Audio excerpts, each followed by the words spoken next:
The future of science fiction literature lies at the crossroads of technology, possibility, and innovation. In this captivating session, authors Lavanya, Lakshminarayan, and Tashan Mehta discuss how contemporary science fiction isn't just imagining the worlds of tomorrow, but actively shaping them too. Hi everyone, it's World Book Day today, and I'm Tashan Mehta. I'm the author of Mad Sisters of Essie, which has a giant pink whale on the cover. I always find that's a great way to explain it. It's a very strange book about two sisters moving through three different universes. It's got a festival of madness, a museum of collective memory, and it is exactly the book that it wanted to be, which means it's a very hallucinatory fever dream experience to sort of read through. I'm in conversation today with the absolutely incredible Lavanya, who's a close friend and honestly someone I deeply admire as an author. I'm going to let her introduce herself and her book.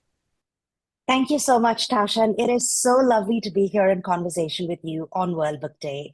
I'm Lavanya Lakshminarayan. I am the author of Interstellar Megachef, which is the book with the giant pink donut on the cover. So, our books kind of live very well together side by side on your shelf.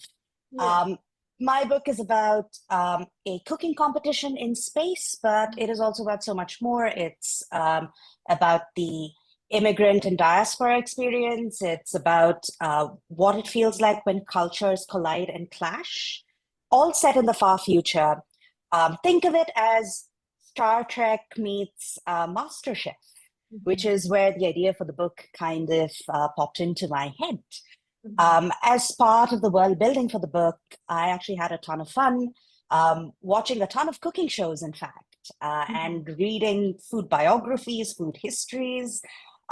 It was genuinely one of the most exciting learning experiences I've ever had while writing a book, because I have invented an entire cuisine in this book, set in the far future using very advanced technology. And I enjoyed doing that while also building the future of human civilization in space. Now, Tasha, I think in Mad Sisters of Essie, you do a lot of that. So tell us about the book and about your world building in it. Yeah, absolutely. So Mad Sisters of Essie was an extremely chaotic process. I just had a conversation with someone 2 days back where they said, how did you make it? And the honest answer was, I don't know. It just took a very long time and a lot of trial and error. I think the big thing with the world building in Mad Sisters of Essie was changing my style of world building. One of the styles of world building is Tolkien's way of world building, is where you imagine the whole world, you draw up all the maps, you kind of assume yourself as a god and you know everything that's happening. I'm sure Tolkien didn't actually think like this, but that's just what we call Tolkien's version of world building. And the other form of world building, which is perhaps on the other end of the spectrum, is M. John Harrison's way of world building, which is, you write, and then whatever the text tells you is kind of where your story wants to go, and you build on that. And you also assume that the reader will read into a text or read words and bring their own meanings and their own associations with it. In the end, Mad Sisters of Essie kind of became a combination of those two things. I did so many drafts of it, it ended up being Tolkien's form of world building, because I just did so much that never went into the book in the end. But I always kept M. John Harrison's form of world building front and center, which is, the culture and the history that the reader brings to the text will always be more plural and more imaginative than what I can put into the text. And that sort of gave me permission to create a book and a structure that just had, that was just having a lot of fun. It did whatever it wanted, it went wherever it did. And so it's got these three different universes: a sentient island that basically is trying to kill anyone who comes on it. It's got Essie, which has Festival of Madness and goes like mad once every 100 years.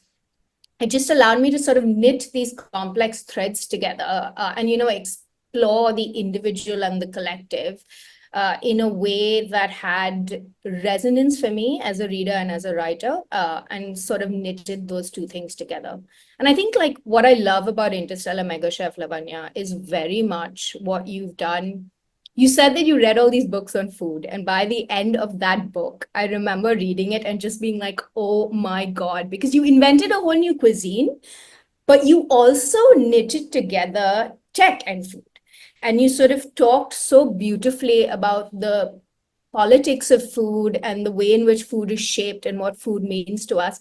And then you sort of connected it and brought it into tech and what tech means as a disruptor and, an agent for change, but also a problematic agent for change. And as someone who hates tech and usually hates reading about tech, the fact that I loved this and I thought it was utterly incredible to me was transformative. So I'm kind of just sort of looking at what was your writing process in knitting these complex threads together? How did you sort of navigate all this history and culture you were dealing with, along with, the lightness to a degree of science fiction, right? With the giant donut and the front of the cover, the playfulness, the fun, the sort of imagining a future world. How did that work in your writing process? Oh, thank you so much for your kind words, Tashan. And I have very similar questions for you when it comes to SE.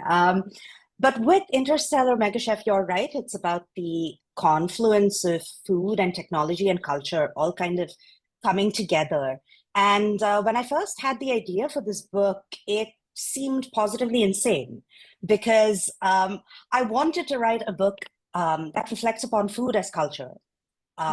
Because food is so reflective of who we are. It's reflective of backgrounds, of privilege, of where we locate ourselves geographically and socially. It's such a powerful tool when it comes to uniting us. Every celebration and festival, birthdays, anniversaries, inevitably involve a really special meal. Often it's traditional, but food is also so divisive. It's being used to divide people, even along lines of vegetarianism and not. So it's a really polarizing part of culture. But at the same time, when we look at food and we look at how food cultures and traditions have evolved, on the one hand, it's gated by the geography of a place and what grows in a natural climate. But it's also been gated by technology. When we first started cooking with fire, that was a transformation for the landscape of food. And as fire, spawned kitchen implements, the notion of a kitchen, the notion of all of these ways of using fire, whether you're talking about boiling or whether you're talking about roasting versus barbecue and frying, just the way different ingredients come together, all of those symbolize advances in technology. And so it kind of felt like a very natural fit for all of these things to come together to lend themselves into a world where these things could belong.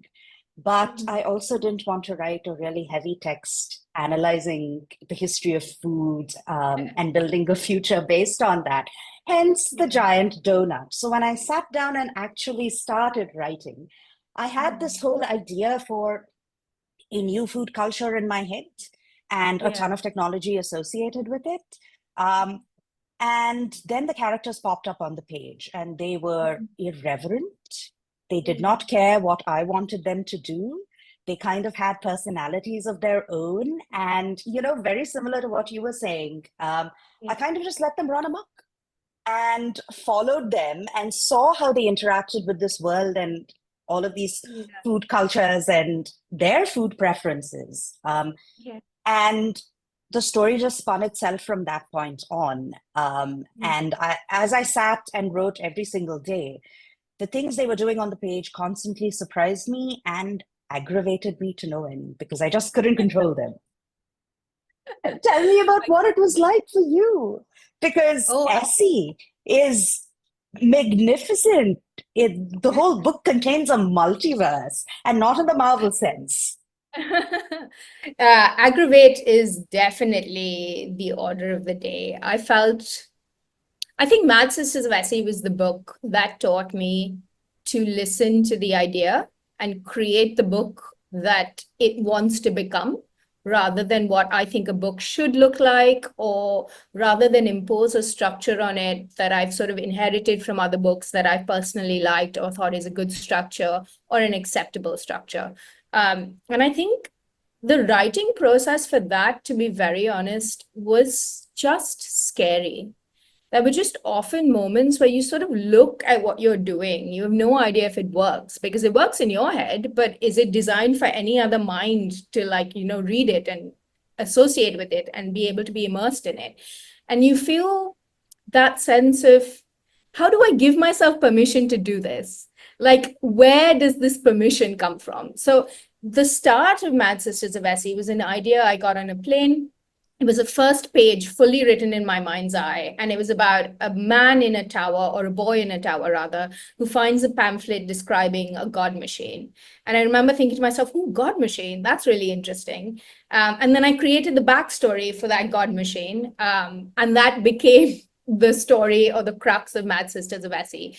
And then it grew out from there and sort of changed and reformed itself over time. Each time, exactly as you said, it's these characters that are on the page and you're writing them and they're dead and they're not doing anything. And then there's one action that they do and they suddenly spring to life. And I'm like, damn, that's not in your character though. Please don't go down that route. And like, they're like, no, but that is who I am. That's where I need to go. And that is unbelievably aggravating and unbelievably frustrating. So I think writing process wise for me, it's so interesting to me that you started with the world and the idea, and then you found these characters and then you followed them. Because I think in my heart, I always love to start with world and idea, and I always end up starting with characters, and then I always try and shove them to the back so the world can come forward. But yeah, it's always fascinating to me how different writers approach these things differently and handle these things differently. Did you feel like your characters, once they appeared on the page, they were organically from the idea, or that you found that they were separate and the idea and them had to sort of meet together? In the case of this book, they seem to be very organic. I have two principal characters in this book, and one of them is an Earthling chef who goes to this new planet and ends up discovering their food culture. And, you know, a chef belonging in a food book, that was very organic. But to sort of run counterpoint to her, my other character is a tech genius who can't cook to save her life. And she popped up pretty organically as well, because I thought that would be a really fun juxtapositioning of two people with wildly different ambitions. I think ambition kind of connects them, but their visions of food and what food means to them couldn't be more different. And it was really fun to kind of not dumb them down totally into these constraints where, you know, I'm the chef and so I'm the expert, and therefore everything I do has expertise, and vice versa. I found balancing them out and actually making them more human with other flaws and other points of relatability to ground them was a lot of fun. And I think that was where some of the challenge really lay. And I want to hear your thoughts on that, actually, because Essie is so fantastical and so layered. Not just the world, but the characters and how they relate to the world and to each other. And it is marvelous and fantastical, because there's nothing else quite like it in the entire universe. And yet all of these characters feel like you know them. And they feel like they're your friends all the way through while you're reading them and discovering them. And I want to know what that was like for you. You know, how did you make them so personal in such an abstract, fantastical world? That's a fascinating question, because I feel so dearly. I'd read Italo Calvino's Invisible Cities again, and I felt like the abstract is urgent, real. These questions like, oh, what are we doing in life? What is the meaning of our lives? They sound so removed from us, but honestly, we're asking this question every single day when we decide where to put our time, where to put our energy, where to put our thought process. And I felt the urgency of these questions, and to me, particularly at that point in my time and life. And I remember thinking to myself, oh, if I can just make people feel the urgency and aliveness of philosophy, if I can just make people feel that philosophy is the way in which they act, think, and shape their lives, even if they're not looking at it, then I will have done something that excites me as a reader, and that's 101% worth it. So it was a lot of that chasing of looking at these characters and saying all these big, abstract, strange world concepts are very tangible and real to you. How do you survive in the flux of this cosmos, in the largesse of this world where you are such a tiny, small human being?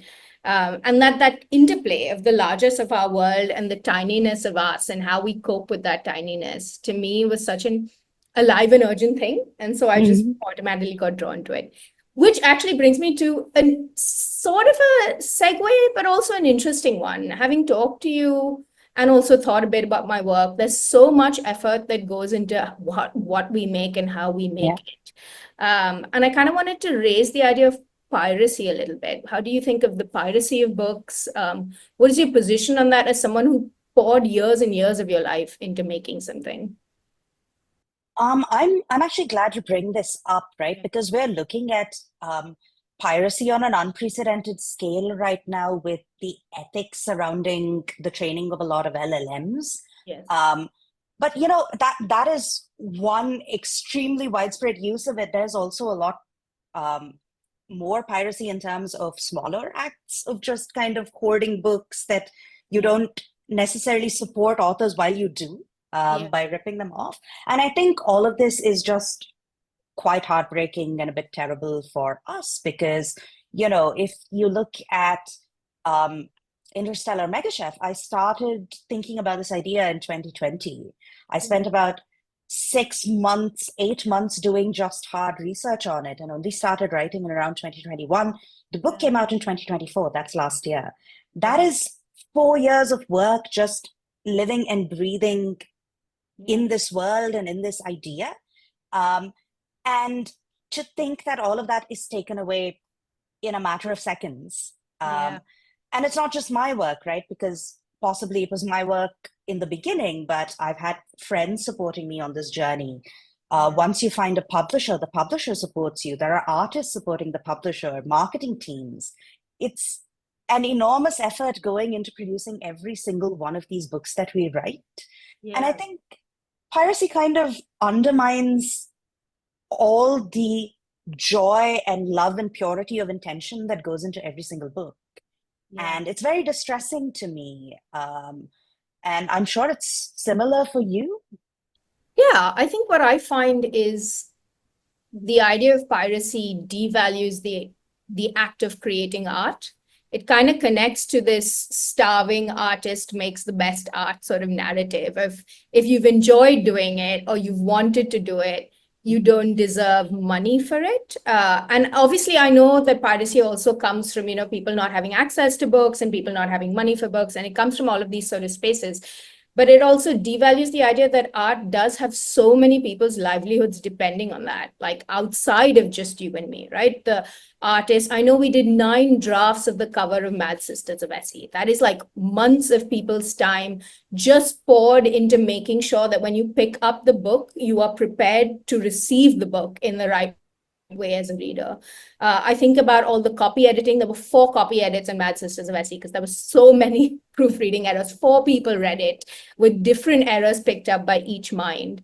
And so I think very firmly about that fact that, look, art is a labor of love, but art is also labor. And that labor is essential to the act of living. I think by devaluing it, we sort of fall into that trap of, I don't know, elevating things that capitalism tells us we should elevate. Whereas I think that things that are essential to the act of living, loving, knowing ourselves, connecting with ourselves, all of these things are vital. For example, I think teachers should be paid a lot more because they play such a huge role in society.